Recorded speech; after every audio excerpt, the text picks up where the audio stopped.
We used to have players like Matthew Stafford who stayed to throw touchdown passes with a broken collarbone, but now we have Anthony Richardson who literally checked himself out of a game because he was tired. His words, not mine. Man, tired. I ain't gonna lie. That was a lot of running right there that I did, and I don't think I was gonna be able to go that next play. So just told saying I just needed a break right there. So what's going on in Indianapolis? Apart from leaving the game, Anthony Richardson has not proven that he is an NFL caliber quarterback by any means. And maybe we'd look at the situation different if Richardson was producing on the field and then lost his breath or whatever the situation is, but up until this point, he has actually been the worst quarterback in the league. After selecting him with the 4th pick in the 2023 NFL Draft, Richardson is proving to be one of the worst draft selections in Colts history. But maybe we should have saw the signs when Florida fans were questioning why their former quarterback was even drafted inside the top 5. With the 2023's first overall pick finding the bench this year, it doesn't make sense why the Colts are still giving Richardson a job. Apart from Richardson essentially quitting, he has been horrendous when he was on the field anyways. So maybe he was trying to do the Colts a favor by checking himself out of the game. But in all seriousness, the numbers are scary to look at when it comes to this guy being an NFL starter. Richardson missed the majority of his rookie season due to injury, so we'll make the assumption that he was a good quarterback in his 4 games played in 2023.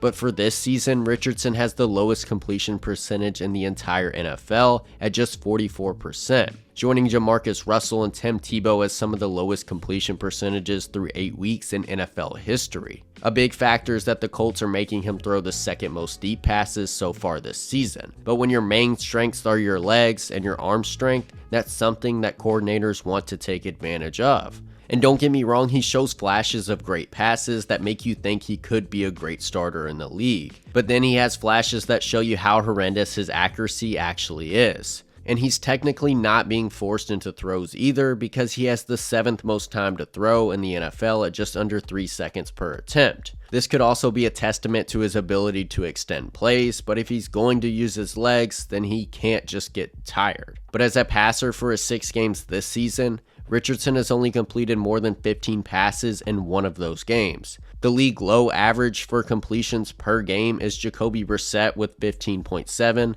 then follows Richardson with less than 10 per game, meaning that Richardson's highest completion game is barely above the worst game average in the NFL.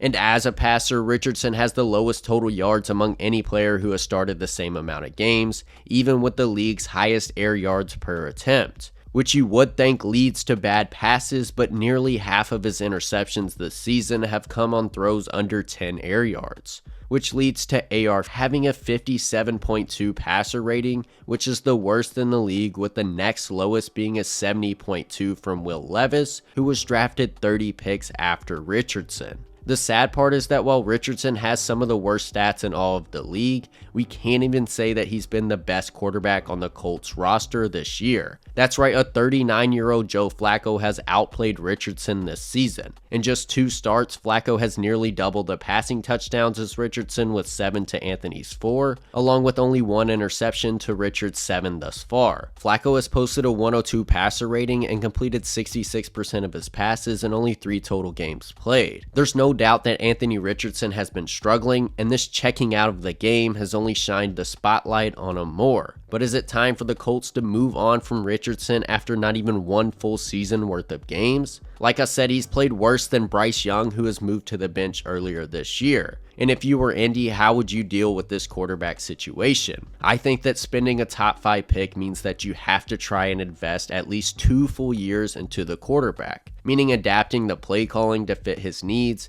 and work on his accuracy and decision making. But those preconceived ideas vanish when you are one of the worst quarterbacks we've seen in a while. Do the Colts invest more into Richardson, or do they count this one as a loss? Or do you think that Anthony Richardson can still turn this one around for the better? Let me know.